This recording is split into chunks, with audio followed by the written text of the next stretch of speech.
Je m'intéresse beaucoup à toutes les nouveautés qu'on a depuis, après cette longue traversée du désert, on a enfin une nouvelle version de JavaScript. Et donc ça apporte beaucoup d'outils qui améliorent pas mal l'expérience du développeur, que ce soit au niveau de la code base ou aussi au niveau de l'outillage. Donc ce dont je vais vous parler aujourd'hui, c'est les alternatives à Webpack, qui selon moi sont un peu trop peu connues ou trop peu mises en avant actuellement. Une première question pour commencer, qui connaît Webpack ici? D'accord, c'est à peu près normal, ça me rassure. Donc un peu de contexte. Donc depuis l'arrivée des modules natifs, en fait on a donc des modules natifs et ça c'est cool. Avant on avait des formats CommonJS ou AMD, et ben maintenant on a les formats avec un import-export qui sont vraiment plus standards. C'est très bien, mais ces modules, on n'a aucune façon standard de les charger dans le navigateur. On a une spec, donc un ES Module Loader qui n'est pas encore finalisé, donc qui n'est pas passé dans le standard, qui le sera sûrement bientôt. Je vous ai mis un lien si vous voulez aller lire la spec. Et donc, avec l'arrivée de ces modules natifs, on s'oriente de plus en plus, on a besoin de plus en plus d'outils plus adaptés à ces modules. Ces outils, ce sont des modules bundlers. Donc, pourquoi on s'oriente vers des... Ah, je vais essayer... Hop, j'ai pas vu ça.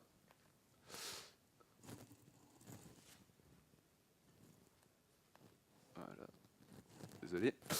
Donc les modules bundlers, ils viennent de l'abandon progressif en fait des chaînes de build classiques avec Grunt, Gulp, etc. Où on gère vraiment chaque asset, chaque type d'asset séparément. On va avoir plusieurs pipelines, par exemple une pipeline pour le JavaScript, une pipeline pour les images, pour les polices. Et ben on s'oriente progressivement sur un abandon de ça. Ce qu'on fait maintenant, c'est plutôt on prend X fichiers en entrée. On va comprendre leurs dépendances, que ce soit des images, du CSS, d'autres fichiers JavaScript, d'autres modules, et on va en sortir Y fichiers de bundle en sortie. Le plus connu, c'est Webpack, qui est très utilisé et très mis en avant parce qu'il est repris par quelques gros projets. On voit notamment beaucoup de starter kits avec React, ce qui a beaucoup contribué à son succès. Donc comme je disais, il comprend les dépendances entre vos ressources, et ce qu'il va faire, c'est qu'il va donc compiler les bundles. Donc avant le runtime, vous allez avoir une phase de compilation et après vous pourrez utiliser vos fichiers. Un petit schéma pour vous montrer comment ça marche. Ici vous voyez qu'on a plein d'assets différents. Ça peut être du CoffeeScript, tout ça. Et on va faire une phase de compilation et sortir des fichiers de bundle. Donc en compilant par exemple le CoffeeScript en JavaScript ou d'autres choses comme ça. Selon moi, il y a deux gros points négatifs à Webpack. Le premier, c'est qu'il ne comprend pas vraiment les ES modules. Autant il est capable de les transpiler, autant il marche pas très bien avec, en fait. On pourrait aller plus loin, c'est ce qu'on va voir tout à l'heure. Et au niveau configuration, moi quand je regarde la configuration, je suis un peu perdu, je trouve ça un peu laborieux.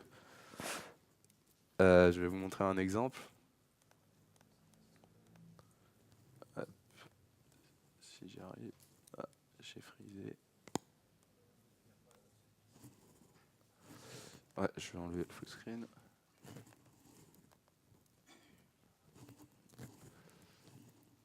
Où qu'il est? Hop. Voilà. Donc un exemple de configuration, c'est ça. Donc je trouve ça assez long, c'est pas forcément très digeste. Pour moi, c'est un des défauts de cet outil-là.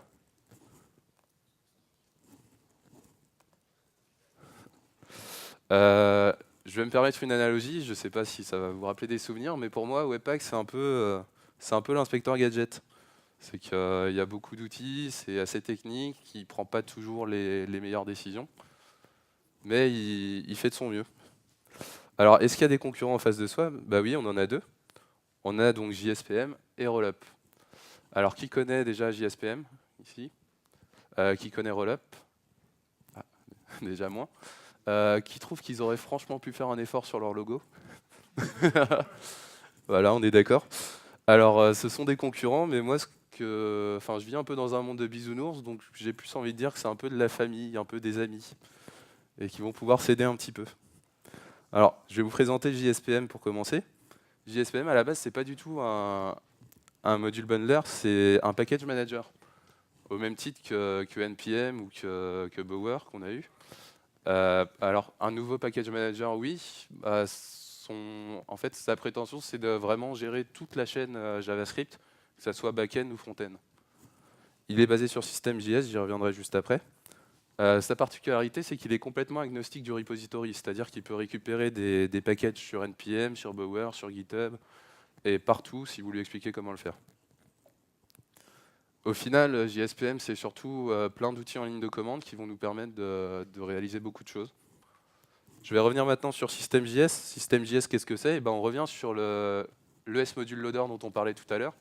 Et System.js, ça va être un polyfill pour ce ES Module Loader. Sa particularité, c'est qu'il comprend vraiment tous les types de modules, donc il comprend très bien les ES modules, mais aussi les modules de type CommonJS et les modules de type AMD. La compilation se fait au runtime cette fois, comme c'est une dépendance incluse dans notre page. C'est au moment où on va l'inclure, on va charger la page qui va récupérer tous les modules, les transpiler s'il y a besoin, pour les utiliser.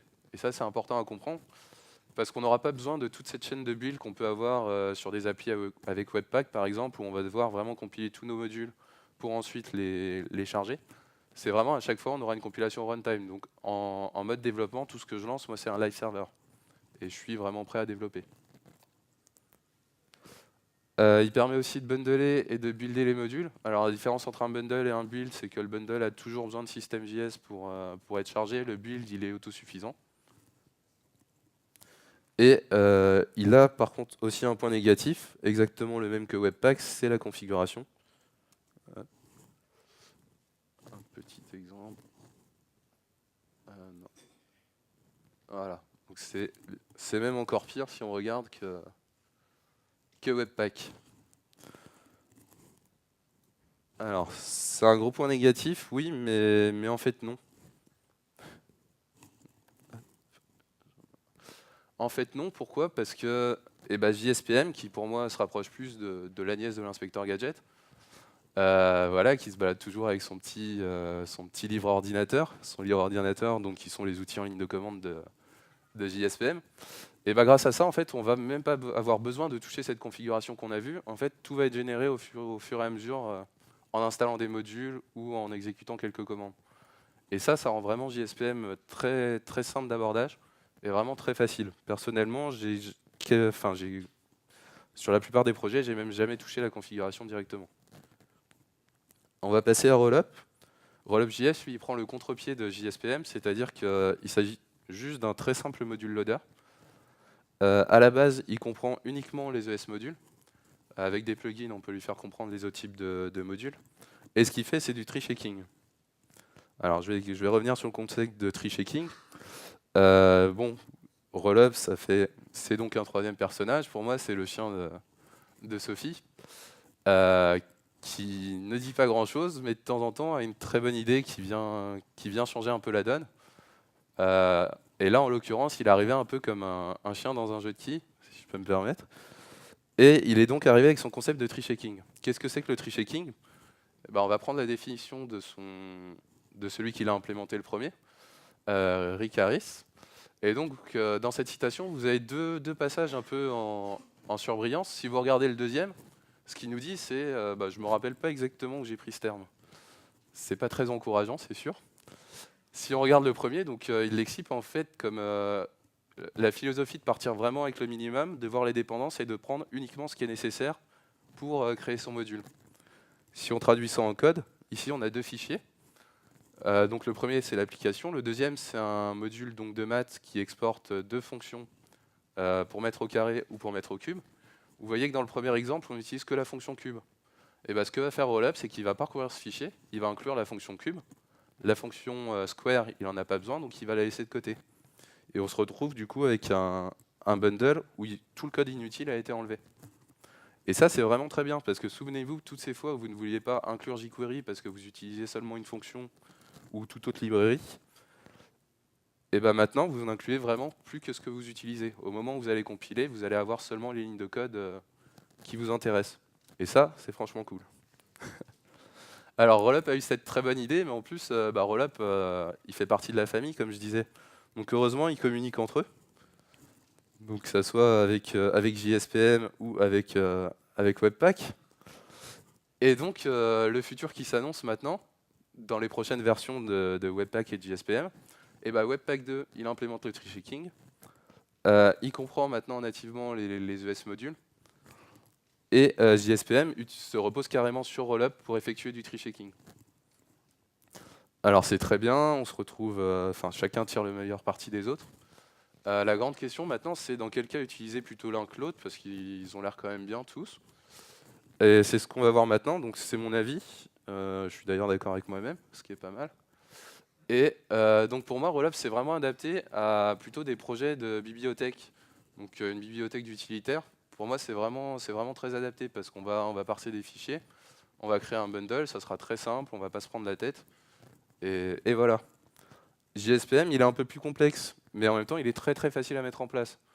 Donc pour moi, il va vraiment s'orienter sur des projets rapides, par exemple des POC ou des hackathons, ou des projets qui sont petits, qui ont une code base petite ou moyenne, ou alors très bien découpés.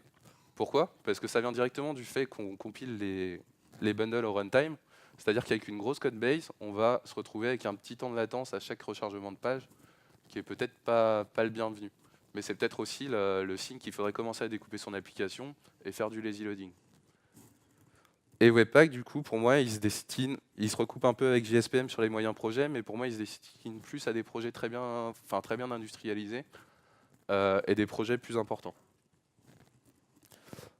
Voilà, avant de vous montrer quelques-uns, bah, merci à vous d'être venus.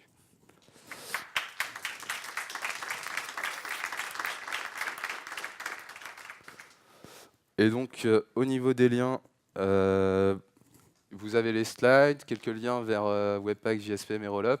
En dessous, c'est un compte-rendu d'un meet-up sur lequel j'ai parlé de JSPM, mais il y avait trois talks, donc sur JSPM, Rollup et Webpack. Donc si vous voulez aller voir les vidéos, je pense que c'est un très bon point pour en apprendre un peu plus sur ces outils. Et je vais vous laisser avec une petite revanche, parce que j'ai cette chanson dans la tête depuis le début de la journée. Voilà, merci.